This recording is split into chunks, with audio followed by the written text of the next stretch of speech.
دن ہے اور تاک رات ہے، کوئی علمی بات، علمی مجلس میں بیٹھنا یہ بھی بڑے اجر و ثواب اور فضائل کی بات ہوتی ہے۔ معزز سامعین گرامی قدر، نبی کریم صلی اللہ علیہ وسلم نے ارشاد فرمایا، قرآن پاک کی ایک 30 آیتوں کی صورت ہے، جو بندہ رات سونے سے پہلے اس کو اپنی عادت کا حصہ بنا لیتا ہے، رات سونے سے پہلے اس کو پڑھ لیتا ہے، اور اس کے اندر بھی وسعت موجود ہے۔ ایک بندے کی عادت ہے، روٹین ہے کہ وہ رات سونے سے پہلے پڑھتا ہے، اور کسی دن اس کو نیند جلدی آ گئی، وہ پہلے پڑھ لے۔ یہ بات ضروری نہیں کہ بس سونے سے متصل پڑھنا ہے، یعنی اس نے اس رات میں ایک مرتبہ اس کو پڑھنا ہے۔ ٹائم ٹیبل اور شیڈول بندہ اپنی مرضی سے بنا سکتا ہے۔ وہ پڑھنے سے فائدہ کیا ہوگا؟ فائدہ یہ ہے کہ اس اکیلی سورت کو پڑھ لینے سے بعض ایسے فضائل انسان کے مقدر میں آ جاتے ہیں جو بالعموم شہداء کے مقدر میں آتے ہیں۔ آپ کو پتہ ہے عذاب قبر سے بچنے کا سب سے آسان راستہ کیا؟ جہاد فی سبیل اللہ، کہ بندہ اللہ رب العزت کی بارگاہ میں جہاد کرتا ہوا شہید ہو جائے۔ اور لوگ جہاد بالعموم اسی غرض و غایت کی وجہ سے کرتے ہیں کہ اللہ کی بارگاہ میں ہم جہاد کریں گے، خون کا پہلا قطرہ بھی زمین پہ گرے گا، اللہ رب العزت ساری خطاؤں کو معاف کر کے روح کو اپنے پاس بلا لیں گے، عذاب قبر سے محفوظ ہو جائیں گے۔ اب ایک بندہ شہید تو نہیں ہو سکا، یا جہاد پہ تو نہیں جا سکا، یا بزدل ہے، اور یہ بات یاد رکھیے کہ مومن بزدل ہو سکتا ہے، ہر بندے کا ایمان ایسا نہیں ہوتا۔ اب اس بندے کو کیا چاہیے؟ وہ کیا کرے؟ وہ صرف سورہ ملک 30 آیتوں کی صورت ہے، اگر ہر روز رات کو پڑھ لے گا تو نبی کریم صلی اللہ علیہ وسلم نے فرمایا قبر کے اندر اگر اس کے اوپر عذاب آنا بھی چاہے گا تو یہ صورت جس طرح مرغی اپنے چوزوں کو اپنے آغوش میں لے لیتی ہے، یہ صورت اپنے پڑھنے والے کو اپنی آغوش میں لے لے گی اور عذاب کے سامنے ڈٹ جائے گی اور عذاب کے سامنے کھڑی ہو جائے گی۔ تیری جرت کیسے ہے؟ اس بندے کو ہاتھ لگاتا ہے جس نے پوری زندگی ایک دن میرا ناغہ نہیں کیا۔ اور میں آپ کو ایک واقعہ بتلاتا ہوں، مستند اور سکہ واقعہ۔ ڈاکٹر نے، بعض لوگ جن کی عادت پختہ ہوتی ہے نا سورہ ملک پڑھنے کی، یاد بھی نہ ہو، یاد بھی نہیں ہے، ڈاکٹر نے ہمیں یہ بات بتلائی ہے کہ کئی مرتبہ نزع کے عالم میں ہم نے ایسے بندے کی زبان سے جو کومے کے اندر موجود ہے سورت ملک کی تلاوت جاری ہوتے ہوئے دیکھی ہے، حالانکہ وہ حافظ بھی نہیں تھا، لیکن اللہ تعالیٰ کو بھی بندے کے اوپر رحم آ جاتا ہے۔ یعنی یہ سورت اتنی جامع مانے عذاب کے سامنے کہ صرف اس 30 آیتوں کی سورت کو اگر آپ اپنا لیں گے انشاءاللہ سب عذاب قبر سے بچ جائیں گے۔ آج آپ نے ارادہ کرنا ہے، کتنے بھائی وعدہ کرتے ہیں کہ زندگی میں 30 آیتیں پڑھیں گے؟ بھائیو 30 آیتیں پڑھنا کیا مشکل ہے؟ آج کے بعد سورہ ملک کی تلاوت اپنی زندگی میں جاری کیجئے۔ اور رسول اللہ صلی اللہ علیہ وسلم اس کے ساتھ ایک اور سورت بھی پڑھا کرتے تھے، الف لام میم سجدہ کی، اور رسول اللہ کی زندگی میں کوئی رات ایسی نہیں آئی کہ رسول اللہ نے ان دونوں سورتوں کے بغیر رات کو بسر کیا ہو۔ اور میرے بھائیو بہت سے سوالات عصر کی نشست میں بھی ہوئے، ان میں سے بعض کا جواب میں دیتا ہوں۔ لوگ بہت سے مسائل کے بارے میں بہت سی آیتیں پوچھتے ہیں۔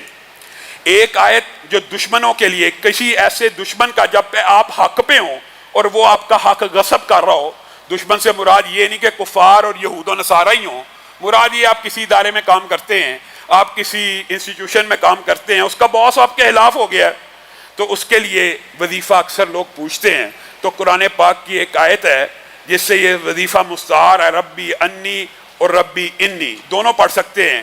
ربی انی مغلوب فانتصر، ربی انی مغلوب فانتصر، اور اس کے ساتھ جو حدیث اور اسلاف کے روایت ثابت ہے وہ یہ ہے، اللہم انا نجعلک فی نحورہم ونعوذ بک من شرورہم۔ یہ بھی وظیفہ آپ نے یاد کرنا ہے، یا یہ یاد کر لیں اللہم اکفینیہم بما شئت، جیسے آپ چاہیں اللہ ہمیں اس کے شر سے بچا لیں۔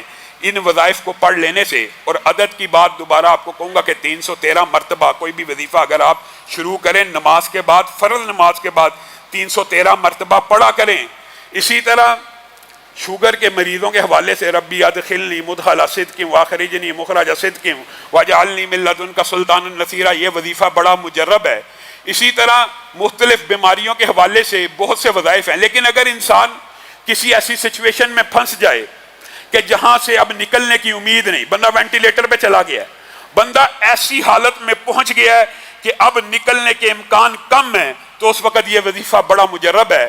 لا الہ الا انت سبحانک انی کنت من الظالمین، کیونکہ یونس نے بھی یہ اس وقت پڑھا تھا جب ظاہری کوئی سبب باقی نہ تھا، اندھیرا تھا، مچھلی کے پیٹ کا اندھیرا، سمندر کا اندھیرا، رات کی تاریکی کا اندھیرا، اور اللہ تعالیٰ نے الفاظ کیا کہے ہیں؟ اللہ تعالیٰ نے کہا اگر یہ نہ پڑھتا، یونس نبی ہے، سارے نبی بھی اللہ کے در کے فقیر ہیں، یہ یونس اگر یہ دعا نہ کرتا لَلَّبِثَ فِي بَطْنِهِ إِلَىٰ يَوْمِ يُبْعَثُونَ، تو ساری زندگی اسی مچھلی کے پیٹ میں رہتا۔ گویا لا الہ الا انت سبحانک انی کنت من الظالمین آپ نے کثرت سے پڑھنا ہے۔ کثرت سے پڑھنے سے آپ جتنی مرضی بڑی مشکل کا شکار ہوں گے انشاءاللہ نکالنا تو مشکل سے اللہ ہی نے ہے، اور اللہ ہی انسان کو طریقے ذریعے بتاتا ہے کہ جو انسان پڑھ لے تو انسان مشکلات سے بچ جاتا ہے۔ اور دوسری بات، اگر کسی کی نظر کمزور ہو فَكَشَفْنَا عَنْكَ غِطَاءَكَ فَبَصَرُكَ الْيَوْمَ حدید کے ساتھ کوئی بھی عضو تلف ہو جائے، لقوہ ہو جائے، فالج ہو جائے، کسی آنکھ کی کمزوری ہو جائے، کوئی ایک انسانی جسم کا حصہ متاثر ہو جائے، کوئی بھی، إِنَّهُ عَلَىٰ رَجْعِهِ لَقَادِرٌ، إِنَّهُ عَلَىٰ رَجْعِهِ لَقَادِرٌ۔ اس آیت کا وظیفہ مجربات میں شامل ہے، یعنی تجربے اور مشاہدے سے یہ بات سمجھ آتی ہے کہ یہ وظائف پڑھے جائیں تو اللہ رب العزت جو کھوئی ہوئی بینائی ہے اس کو بھی واپس لٹا دیتا ہے، جو کھوئی ہوئی طاقت ہے، قوت ہے، اس کو بھی واپس لٹا دیتا ہے۔ اسی طرح بہت سے وظائف اور بھی قرآنی آیات سے علماء نے، سورہ مریم کے حوالے سے آپ کو پتہ ہے یہ بات معروف ہے کہ اگر حالت حمل میں کوئی عورت پڑھے تو اس کی بہترین صورت ہو جاتی ہے، اور بہترین سیرت کے اعتبار سے ربی حبلی من الصالحین بھی ہے کہ جو صرف صورت کو نہیں سیرت کو دیکھنا چاہتا ہے وہ اپنے بچے کے لیے کثرت سے یہ دعا کرے۔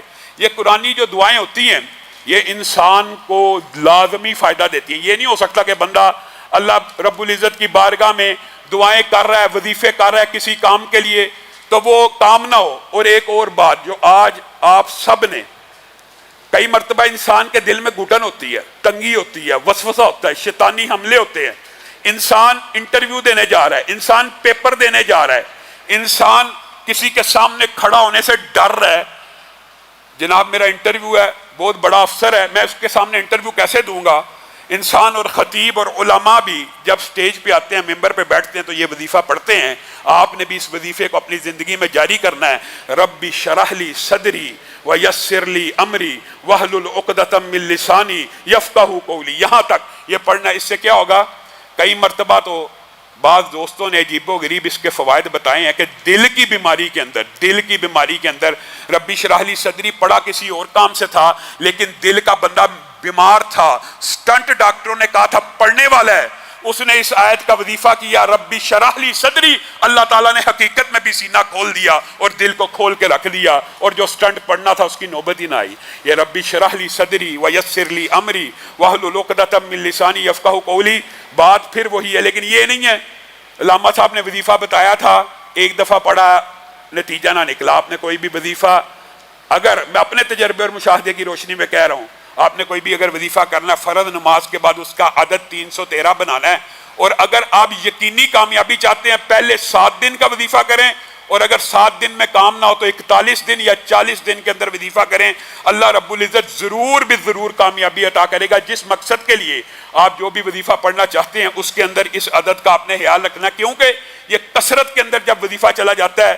اور ایک بات آئی ہے ضمنی طور پہ تو بتا دیتا ہوں، ہمارے نانا حافظ محمد گوندلوی رحمہ اللہ یہ وظیفہ اپنی بیٹیوں کو، اولاد کو بتایا کرتے تھے کہ بہت زیادہ مسائل ہو جائیں، بہت زیادہ وظائف کے ساتھ کام نہ ہو رہا ہو تو پھر وہ کہا کرتے تھے، سارے گھر والوں کو یہ تلقین کیا کرتے تھے، بیٹی اگر تیرا یہ کام نہیں ہو رہا، بیٹے اگر تیرا یہ کام نہیں ہو رہا تو تو نے پڑھنا بسم اللہ الرحمن الرحیم الف لام میم اللہ لا الہ الا هو الحی القیوم، اس کے ساتھ یا واحد یا ذل جلال والاکرام، یا واحد یا ذل جلال والاکرام، یہ ملا کے پڑھنا ہے۔ اور ان کا یہ کہنا تھا کہ اس کے اندر یقینی طور پہ اسم اعظم موجود ہے، اور اسم اعظم کے حوالے سے پہلے آپ کے سامنے یہ بات رکھی تھی کہ اسم اعظم کے بارے میں الحی القیوم کے بارے میں بے شمار علماء کا اتفاق ہے۔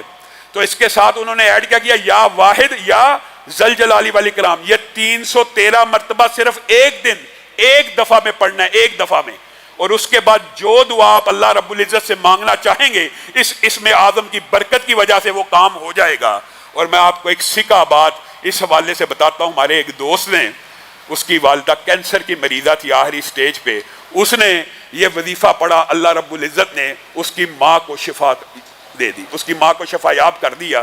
گویا یہ اسم اعظم کے جو وظائف ہیں یہ، لیکن وہ آخری حل ہے. جب دیگر وظائف سے کام نہ ہو رہا ہو تو پھر اس وظیفے کے ذریعے اپنا کام اللہ رب العزت کی بارگاہ میں پیش کر دینا چاہیے.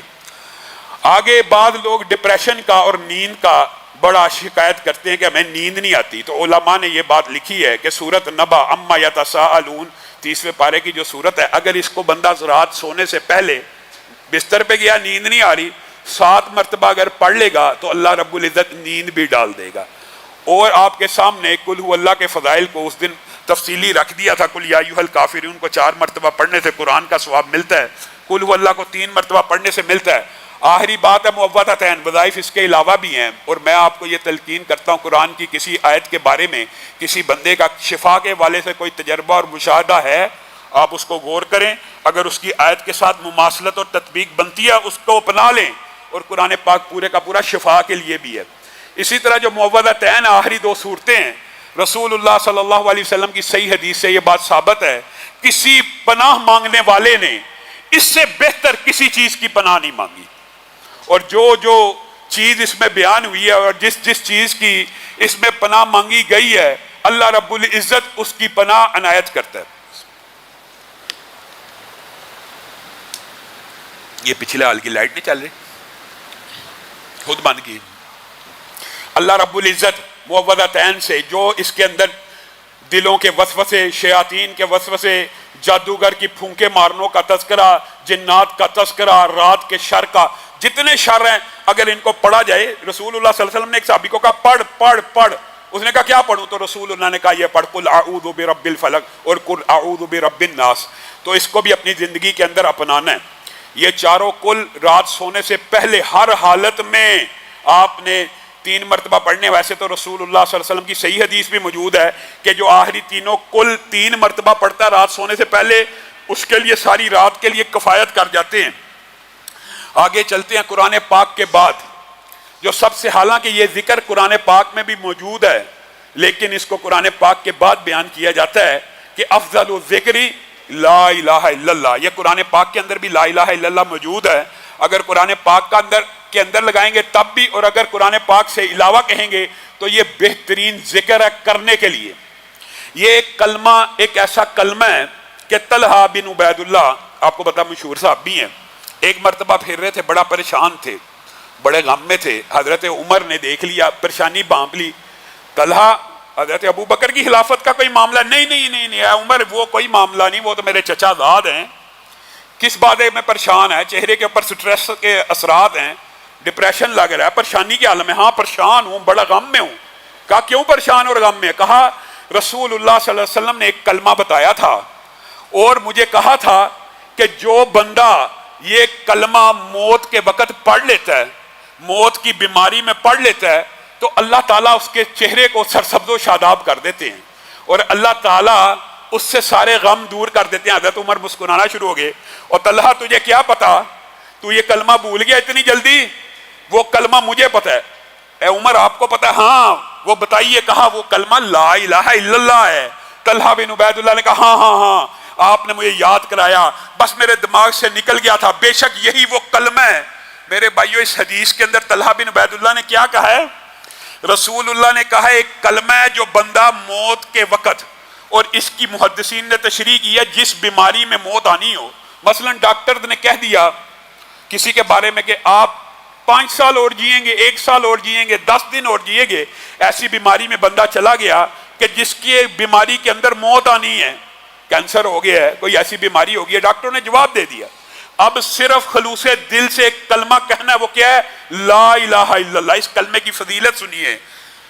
موت کے وقت آپ کو پتا ہے، موت جب نزع کا عالم ہوتا ہے یا جو گھبراہٹ ہوتی ہے موت کی، ابھی بندہ مرا نہیں بھی ہوتا، بندے کو پتا لگ جائے نا ڈاکٹروں نے جواب دے دیا، اس کا دماغ گھومنا شروع ہو جاتا ہے، ڈپریشن میں چلا جاتا ہے.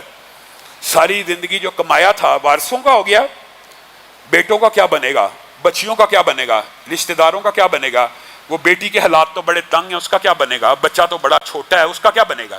یعنی بذات خود موت ایک غم کی کیفیت بھی لے کے آتی ہے بندے کے اوپر انسان نے زندگی میں جو کچھ کیا ہوتا ہے وہ سارے کے سارے غم اس کا پیچھا اس وقت کرنا شروع کر دیتے ہیں جب بندے کو پتا چل جاتا ہے ڈاکٹر نے جواب دے دیا ہے، یا اس کو پتا لگ جاتا ہے میری حالت اب بگڑنے والی ہے، میں اس مرض کی آخری سٹیج پہ پہنچ چکا ہوں، تو وہ جو غم ہیں وہ ایک ہی کلمے سے دور ہوتے ہیں جب بندہ اس عالم میں یہ کہتا ہے نا لا الہ الا اللہ، اللہ نہ پہلے کبھی عبادت کا کوئی فعل تیرے علاوہ کسی کی بارگاہ میں سر انجام دیا تھا۔ اور میرے بھائیو یہ بات بڑی اہم ہے، لا الہ الا اللہ صرف زبان سے نہیں کہنا، خلوص سے کہنا ہے۔ حدیث کے الفاظ ہے خلوص سے۔ خلوص کیا ہے؟ خلوص یہ ہے کہ اللہ آپ ہی عبادت کے لائق ہیں، عبادت کا چھوٹے سے چھوٹا فعل، نظر عبادت ہے کہ نہیں، نیاز عبادت ہے کہ نہیں، ذکر عبادت ہے کہ نہیں، رکوع عبادت ہے کہ نہیں، سجدہ عبادت ہے کہ نہیں، دعا عبادت ہے کہ نہیں، یہ سارے کے سارے اعمال کس کے ساتھ خاص کرنے ہیں؟ اللہ کے ساتھ۔ پھر زبان سے کہنا ہے لا الہ الا اللہ، تو موت کے وقت اگر جتنے بھی غم انسان کو تنگ کر رہے ہیں سارے کے سارے دور ہو جائیں گے، صرف ایک مرتبہ زبان سے یہ کہنا ہے۔ اور دوسری برکت کیا ہے؟ دوسری برکت یہ ہے کہ موت کے وقت اللہ تعالیٰ اس کے چہرے کو سرسبز و شاداب کر دے گا۔ آپ نے کئی مرتبہ علماء، واعظین، خطباء اور محدثین کے چہروں کے اوپر وہ بشاشت دیکھی ہوگی جو موت کے وقت آتی ہے، اور اس لیے آتی ہے کہ ان کا آخری کلمہ لا الہ الا اللہ کا ہوتا ہے۔ رسول اللہ صلی اللہ علیہ وسلم نے فرما دیا جس بندے کا آخری کلمہ لا الہ الا اللہ ہو گیا وہ جنت میں داخل ہو گیا، چاہے جو مرضی عمل کرتا رہا تھا دنیا میں، آخری وقت میں بھی یہ کہہ دیا اللہ نہ پہلے کسی کی عبادت کی تھی نہ آئندہ اگر تو نے مہلت دی کسی کی عبادت کروں گا، بندہ جنت میں داخل ہو گیا۔ اور حضرت آدم نے صحیح حدیث کے جو الفاظ ہیں اپنے بیٹے کو وصیت کرتے وہ کیا کہا تھا؟ کہا تھا لا الہ الا اللہ اتنا وزنی کلمہ ہے، اتنا وزنی کلمہ ہے کہ اگر 7 زمینوں کو ایک پلڑے میں ڈالا جائے اور تنہا لا الہ الا اللہ کو ایک پلڑے میں ڈالا جائے تو لا الہ الا اللہ کا پلڑا بھاری ہو جائے گا۔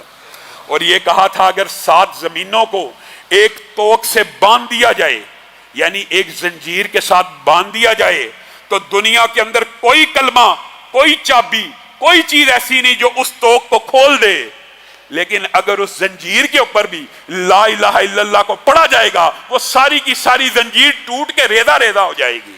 کیوں؟ آپ نے اس رب کی عبادت کا حق ادا کر دیا۔ صرف زبان سے اقرار کرنا بھی بڑی بات ہے، لیکن دل میں اخلاص بھی ہونا چاہیے کہ آج کے بعد اللہ کے علاوہ کسی کا خوف بھی نہیں ہونا چاہیے۔ خوف بھی عبادت کی ایک جزوی قسم تو ہے ہی ہے نا، اللہ کا خوف ہونا۔ اللہ کے علاوہ کسی سے امید بھی نہیں ہونی چاہیے، اللہ کے علاوہ نظر نیاز بھی نہیں ہونی چاہیے، سجدہ رکوع بھی نہیں ہونا چاہیے، ذکر بھی نہیں ہونا چاہیے، عبادت کا کوئی فعل بھی غیر اللہ کے لیے نہیں ہونا چاہیے۔ تو اللہ تعالیٰ پھر یہ فضائل دیتا ہے۔ اور اگر اس کلمے کو لا الہ الا اللہ کو جو پہلے آپ کو اس دن وظیفہ بتایا، آج اس کی فضیلت بھی بتاتا ہوں۔ لا الہ الا اللہ وحدہ لا شریک لہ لہ الملک ولہ الحمد وہو علی کل شیء قدیر، اس طرح پڑھے گا نا، پہلے تو صرف لا الہ الا اللہ کی بات کر رہا تھا، جو مکمل پڑھے گا، بخاری و مسلم کی حدیث ہے، اس دن یہ فضیلت بیان کرنے کے لیے وقت کم تھا اس لیے آج بیان کر رہا ہوں کہ 100 مرتبہ جو بندہ اس کلمے کو پڑھتا ہے، بخاری و مسلم کی متفق علیہ حدیث ہے، 100 مرتبہ پڑھنے کا اجر و ثواب کتنا ہے؟ نمبر 1، اسماعیل کون ہے؟ پیغمبر ہیں، رسول ہیں، ان کی اولاد میں سے 10 بیٹوں کو غلام بنا لیا کسی نے، اب ان کو آزاد کروانے کے لیے ایک بندے نے پیسے لگائے، لاکھوں کروڑوں پیسے سے ان بندوں کو آزاد کروا لیا، اور ایک بندے نے صرف 100 مرتبہ لا الہ الا اللہ وحدہ لا شریک لہ لہ الملک ولہ الحمد وہو علی کل شیء قدیر پڑھا۔ نبی کریم صلی اللہ علیہ وسلم نے فرمایا اس بندے کے نامہ اعمال میں 10 اسماعیل کے غلام بیٹوں کو آزاد کرنے کا اجر و ثواب لکھ دیا جائے گا۔ کیا رسول اللہ کی بات پہ شک ہے؟ تو پڑھتے کیوں نہیں؟ وجہ کیا؟ ہمیں بس پرچی چاہیے، ہمیں بس نسخہ چاہیے، جو وہ دے، اور دے بھی کون؟ جو 20 سال سے نہایا نہیں، خود نہیں پڑھنا۔ یہ 100 مرتبہ پڑھیں گے تو اسماعیل کے 10 بیٹوں کی آزادی کا ثواب ہے، اور اسی پر بس ہے۔ بہت سے بھائی سوال پوچھتے ہیں، میں آج آپ کو شرح صدر کے ساتھ یہ بات کہتا ہوں، جادو جتنا مرضی پرانا ہو، شیطانی وسوسے جتنے زیادہ ہوں، بندش، رزق، نظر بد، اسیب، جادو، بدرو، آج کل یہ بھی ایک دھندا بن گیا ہے۔ اگرچہ رقیہ شریعہ اسلام میں ہے، لیکن اب میں نے دیکھا یہ ایک دھندا اور کاروبار بنتا جا رہا ہے۔ جتنا مرضی پرانا جادو وہ حدیث کے الفاظ کے اوپر غور کیجئے. نبی کریم صلی اللہ علیہ وسلم نے فرمایا 100 مرتبہ صبح پڑھے گا تو شام تک شیاطین اور جنات کے شر سے محفوظ ہو جائے گا. جادو کن دو چیزوں سے ہوتا ہے؟ یا جنات کے ذریعے، کاہن اپنے جنات جو ان کے مددگار ہوتے ہیں ان کو بھیج کے بندے کو ڈسٹرب کرتے ہیں، یا الفاظ سے. الفاظ کے بھی اثرات ہوتے ہیں. آپ کسی بچے کو جس کے اندر کانفیڈنس نہ ہو، آپ اس کو کہتے رہے نا، بک اپ کرتے رہے، تو بڑا اچھا ہے، تو بڑا اچھا ہے، تو بڑا اچھا سنا رہا ہے، تو بڑا اچھا جا رہا ہے، تو بڑا اچھا پڑھ رہا ہے، تو صرف الفاظ کی وجہ سے اللہ تعالیٰ وہ بیماری دور کر دیتا ہے. اسی طرح برے الفاظ کے بھی اثرات ہوتے ہیں، ہمیں اس بات کا انکار نہیں ہے. مثلا آپ کسی بندے کو گالی دینا شروع کر دیں، تو یہ ہے، تو یہ ہے، آپ دیکھیں گے آپ نے اس کو صرف بغیرت ہی کہا نا تو اس بندے کا بلڈ پریشر بڑھ جائے گا. اس کا مطلب ہے الفاظ کے اثرات کا تو ہم انکار نہیں کرتے، لیکن یہ جو الفاظ بد کاہن جادوگر لوگوں کے گھر اجاڑنے کے لیے جنات یا الفاظ کے جادو کرتے ہیں، ان سے بچنا کیسے ہے؟ یہ 100 مرتبہ یہ پڑھا کریں. صبح کو پڑھیں گے شام تک شیطان سے محفوظ، شام کو پڑھیں گے صبح تک شیطان سے محفوظ.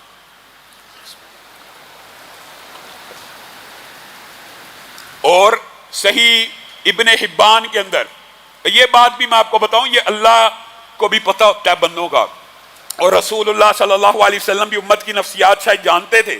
یہ تو متفقن علیہ حدیث ہے، صحیح ہے. 100 مرتبہ پہلے کہا، لیکن ایک بندہ 100 مرتبہ نہیں پڑھ سکتا تو وہ کیا اس وظیفے سے محروم رہ جائے گا؟ نہیں. رسول اللہ صلی اللہ علیہ وسلم کی یہ حدیث بھی صحیح ہے، ابن حبان کے اندر موجود ہے. جو 100 مرتبہ نہیں پڑھ سکتا اس کو کتنی دفعہ پڑھنا چاہیے؟ 10 مرتبہ. اور 10 مرتبہ پڑھنے کا اجر و ثواب کیا ہے؟ پہلے تو 100 مرتبہ پڑھنے کے 10 غلاموں کی آزادی تھی، اور صبح سے شام تک شیطان سے بچنا تھا. یہاں صحیح حدیث کے الفاظ ہیں صرف 10 مرتبہ پڑھے گا تو 4 غلاموں کی آزادی کا ثواب مل جائے گا. یعنی تخفیف کر دی آپ کے اور میرے اوپر، آسانی کر دی. پہلے 10 سے 1 آزاد ہوتا تھا، اب 10 سے کتنے آزاد ہو رہے ہیں؟ 4 آزاد ہو رہے ہیں. اور جو اگلی فضیلت ہے، اللہ کی بھی یہ رحمت ہے، اور محمد رسول اللہ صلی اللہ علیہ وسلم کی بھی یہ انسان بینی کی اور امت کی نفسیات جاننے کی کتنی عظیم بات ہے. رسول اللہ نے وہ فضیلت اس کے اندر بھی نہیں چھینی. کہا جو صبح 10 مرتبہ پڑھ لے گا شام تک شیطان سے بچ جائے گا، جو شام کو 10 مرتبہ پڑھ لے گا صبح تک شیطان سے بچ جائے گا. اور جو دیگر ثواب ہے نا کہ 100 درجے بڑھیں گے، 100 گناہ معاف ہوں گے، 100 نیکیوں میں اضافہ ہوگا، وہ اضافی باتیں ہیں. اور سنن ابن ماجہ کے اندر یہ حدیث بھی صحیح ہے. بعض اللہ کو بھی پتہ بندے ایسے ماشاءاللہ مصروف ہیں، اور مصروف کن کاموں میں؟ شیطانی کاموں میں. مصروف کن کاموں میں؟ دنیاوی کاموں میں. وہ کیا کریں؟ یہ حدیث بھی سنن ابن ماجہ کی صحیح ہے، وہ 1 مرتبہ اس کلمے کو پڑھیں. اب بتاؤ کوئی بندہ ایسا بھی ہے ہم میں سے بیٹھا جو وعدہ کرے 1 مرتبہ تو زندگی میں پڑھیں گے نا؟ 1 مرتبہ پڑھنا مشکل ہے. 1 مرتبہ صبح پڑھیں، 1 مرتبہ شام پڑھیں. حدیث کے الفاظ یہ ہیں، اللہ کی رحمت ہے، اللہ کی عطا ہے. اللہ تعالیٰ کئی مرتبہ نبی کریم کے ذریعے کسی مسئلے کی کوئی فضیلت بیان کرتے ہیں، پھر اس میں تخفیف بھی کرتے چلے جاتے ہیں تاکہ وہ لوگ بھی شامل ہو جائیں جو زیادہ ذکر نہیں کر سکتے. صرف 1 مرتبہ پڑھنے سے حدیث کے الفاظ ہیں، 1 اسماعیل کے غلام بیٹے کو آزاد کرنے کا اجر مل جائے گا. گویا 100 مرتبہ پڑھنے سے 100 ہی ملنے ہیں. وہ جو حدیث ہے یہ اللہ تعالیٰ کی رحمت ہے، اللہ تعالیٰ بڑھاتا رہتا ہے نیکیوں کو. اور ویسے بھی یہ عام فہم لاجیکل بات ہے، 10 کی بات ہے تو اللہ تعالیٰ تو 10 سے ہر چیز کو ضرب نیکیوں کو دیتا رہتا ہے. گویا 1 مرتبہ پڑھنے سے بھی 1 اسماعیل کا غلام بیٹا آزاد ہوگا. اور صرف 1 مرتبہ پڑھنے سے صبح سے شام تک شیطان جنات جادو سے بچ جائے گا، اور شام سے صبح تک بچ جائے گا. اب بتائیے کتنا کو پرانا جادو ہے جی؟ بڑا پرانا جادو ہے جی، بڑے مسئلے آ گئے ہیں جی، بڑے مسئلے. 100 مرتبہ صبح و شام اپنے گھر میں یہ وظیفہ پڑھ لیں، میں آپ کو گارنٹی دیتا ہوں جتنا مرضی پرانا جادو ہو، جتنا مرضی برا تویز ہو، جتنے مرضی اثرات بد الفاظ کے ہوں یا جنات کے ہوں، اس وظیفے کے سامنے نہ جن ٹک سکتا ہے نہ برے الفاظ ٹک سکتے. آج آپ نے صبح سے شام تک، اور لوگوں کو ابلاغ بھی کرنا ہے، یہ وظیفہ پڑھنا ہے. اور دوسرا وظیفہ جو اس دن بتلایا تھا وہ یہ تھا، سبحان اللہ والحمد للہ ولا الہ الا اللہ واللہ اکبر ولا حول ولا قوت الا باللہ. میرے بھائیوں مختصر کر کے میں آپ کے سامنے رکھتا ہوں. رسول اللہ صلی اللہ علیہ وسلم نے فرمایا ہے کہ یہ جو تسبیح ہے نا یہ اللہ کو بڑی پسند ہے. اللہ کی جو تسبیح ہے نا اللہ کو پسندیدہ اعمال میں سے ہے. رسول اللہ صلی اللہ علیہ وسلم نے فرمایا اللہ کو اتنی پسند ہے کہ ایک بندہ ایک سونے کا پہاڑ خرچ کر رہا ہے، سونے کا پہاڑ، اور دوسرا بندہ سارا دن کیا کہہ رہا ہے؟ سبحان اللہ و بحمدہ، سبحان اللہ و بحمدہ، یا اللہ کی تسبیح بیان کر رہا ہے یا اللہ کی حمد بیان کر رہا ہے۔ تو نبی کریم صلی اللہ علیہ وسلم نے کہا یہ تسبیح بیان کرنے والا آگے نکل گیا، سونے کے پہاڑ کو خرچ کرنے والے سے بھی آگے نکل گیا۔ سبحان اللہ کہنے، وجہ بھی کیا، وجہ بھی سن لیجئے۔ وجہ یہ ہے کہ قرآن پاک میں بھی وجہ بیان ہوئی ہے کہ اللہ تعالیٰ نے، یہ انسان ہی کم بخت ہے، انسان ہی کم ظرف ہے، ورنہ زمین و آسمان کے مابین جتنی مخلوقات ہیں اللہ کی تسبیح بیان کرتی ہیں۔ اللہ نے قرآن پاک میں کہا ہے لیکن تمہیں ان کی تسبیح کا پتہ نہیں وہ کیا ہے۔ اور اگر انسان غور و فکر کرنے والا ہو نا، انسان کو وہ مخلوقات کی اطاعت اور تسبیح بھی مل جائے گی، مل سکتی ہے، ایک اندازہ تو لگایا جا سکتا ہے۔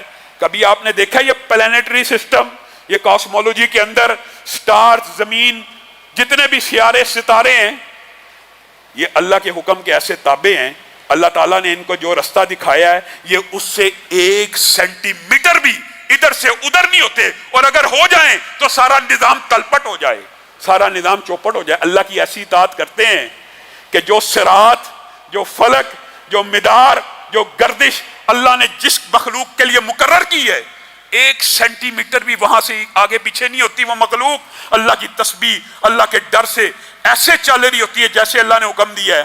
اور انسان سبحان اللہ، صراط مستقیم بھی بتا دی، قرآن بھی بتا دیا، رستہ بھی بتا دیا، پھر بھی اپنی مرضی سے کبھی ادھر کو نکل جائے گا، کبھی ادھر کو نکل جائے گا۔ وہ مخلوقات اللہ کی ایسی اطاعت کر رہی ہیں، ایسی تسبیح بیان کر رہی ہیں کہ 1 سینٹی میٹر بھی آگے پیچھے نہیں ہوتی۔ اور اسی لیے وہ جو حدیث پہلے آپ کے سامنے رکھی ہے نا، اس کے اندر یہ الفاظ موجود ہیں، دنیا بھر کی مخلوقات کو اگر رزق دیا جاتا ہے تو سبحان اللہ و بحمدہ کی وجہ سے دیا جاتا ہے، وہ اس کی تسبیح بیان کر رہی ہوتی ہیں، اور اللہ تعالیٰ اس لیے ان کو رزق دیتا ہے۔ میرے بھائیو، یہ جو کلمے ہیں، بخاری شریف میں آپ نے اس کے بارے میں حدیث پڑھی ہے، کلمتانی خفیفتانی علی اللسان ثقیلتانی فی المیزان حبیبتانی الی الرحمن۔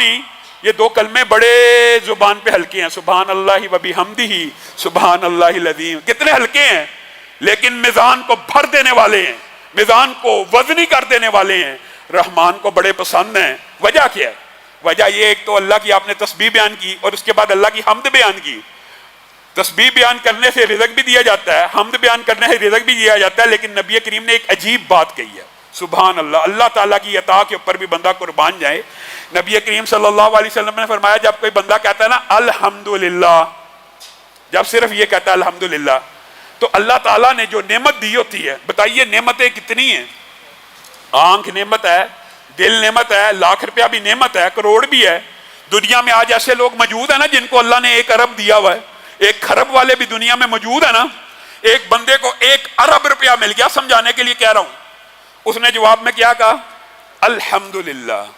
اللہ تعالیٰ نے یہ جملہ اتنا پسند کیا، اللہ نے کہا یہ جو الحمدللہ ہے یہ میرے عطا کردہ 1 ارب سے بہتر ہے۔ یہ صحیح حدیث کے الفاظ ہیں کہ جب کوئی بندہ اللہ کی کسی نعمت پہ الحمدللہ کہہ دیتا ہے تو اللہ ایسے بڑھ کے قبول کرتا ہے اور کہہ دیتا ہے، نوید سنا دی جاتی ہے، جو نعمت عطا کی نا وہ اس سے ہلکی ہے۔ اللہ اکبر۔ حالانکہ دیکھیے آنکھ کی نعمت انسان کو کتنی بڑی لگتی ہے، انسان سوچے اللہ آنکھ کا شکریہ ادا کرتا ہوں الحمدللہ۔ اب یہ الحمدللہ آنکھ کی عطا کردہ نعمت سے باری ہو گیا۔ اللہ کی مرضی ہے، اللہ کی عطا ہے، یہ اللہ کی دین ہے۔ آپ اور میں اللہ کا شکریہ ادا نہیں کرنا چاہتے؟ وہ رب اتنا رحمان ہے، وہ بندوں کو چاہتا ہے بندے جہنم میں چلے جائیں، عذاب بھگتیں۔ جب ماں نہیں چاہتی کہ میرا بیٹا آگ میں جل جائے، رب کیسے چاہے گا؟ رب نے یہ بہانے بنائے ہوئے ہیں۔ رمضان کا موسم اسی کام کے لیے آیا ہے کہ کم از کم اس میں ثواب کے وہ طریقے اختیار کر لیے جائیں۔ اور ام ہانی کی حدیث ہے، انشاءاللہ اسی وظیفے پہ بات ختم کریں گے، اگلا وظیفہ انشاءاللہ اگلے درس میں بیان کریں گے۔ یہ جو سبحان اللہ والحمدللہ ولا الہ الا اللہ واللہ اکبر ولا حول ولا قوت الا باللہ، آپ کو اس دن بتایا تھا 100 مرتبہ پڑھنا ہے، پڑھ رہے ہیں کہ نہیں پڑھ رہے؟ ان 10 دنوں میں پڑھنا ہے اور اپنی زندگی کے اندر اس کو جاری و ساری رکھنا ہے۔ اس کا اکیلے کا اجر و ثواب ام ہانی کی اور دوسری حدیث کو اکٹھا بیان کرتا ہوں، وقت تیزی سے گزر رہا ہے۔ وہ یہ ہے کہ جو 100 مرتبہ ان کلمات کو ادا کرتا ہے، نمبر 1 اس نے 100 قلادہ پہنے ہوئے اونٹوں کو، زندہ کو اللہ کی بارگاہ میں دے دیا، نمبر ایک بات۔ نمبر دوسری بات، جو 100 مرتبہ پڑھتا ہے اس نے 100 زین پوش گھوڑوں کو اللہ کے راستے میں جہاد پہ دے دیا، اور جو 100 مرتبہ ان کو پڑھتا ہے اس نے بیت اللہ میں 100 اونٹ ذبح کر کے اللہ کی بارگاہ میں تقسیم کر دیے۔ اور تیسرے الفاظ ام ہانی کی حدیث میں ایسے ہیں کہ یہ تو ایسا عمل ہے کہ زمین و آسمان کا خلا 100 مرتبہ پڑھنے سے بھر جاتا ہے۔ اور اس وظیفے کے اندر ایک چیز آپ کو بتائی تھی، سبحان اللہ والحمد للہ ولا الہ الا اللہ واللہ اکبر ولا حول ولا قوت الا باللہ۔ اور نبی کریم جب معراج کی رات گئے ہیں نا آسمان پہ، تو ابراہیم نے 2 باتیں بتائی ہیں۔ ایک یہ کہا تسبیح اور تحمید سے جنت میں پودے لگتے ہیں، اور دوسری بات کیا کہی تھی؟ لا حول ولا قوت الا باللہ، جنت میں کھجور کا ایک پودا ہے۔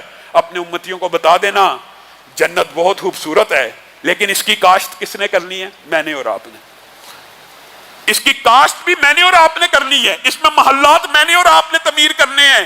ہمارے اعمال سے محل قائم ہوتے ہیں، ہماری تسبیحات پڑھنے سے وہاں پہ پودے لگتے ہیں۔ تو لا حول ولا قوت الا باللہ، ایک تو ہمارے باپ ابراہیم نے ہم تک یہ پیغام پہنچایا، لا حول ولا قوت الا باللہ ایک مرتبہ بھی بندہ پڑھے گا تو جنت میں ایک پودا لگ جائے گا۔ اور اس کا ایک فائدہ میں آپ کو بتاتا ہوں، رسول اللہ صلی اللہ علیہ وسلم نے جنت کے دروازوں کے مختلف ناموں کا ذکر آیا ہے۔ آپ کو پتہ ہے جنت کا ایک دروازہ ہے جس کا نام لا حول ولا قوت الا باللہ ہے۔ کس کو ملے گا؟ جو پڑھے گا تو ملے گا نا۔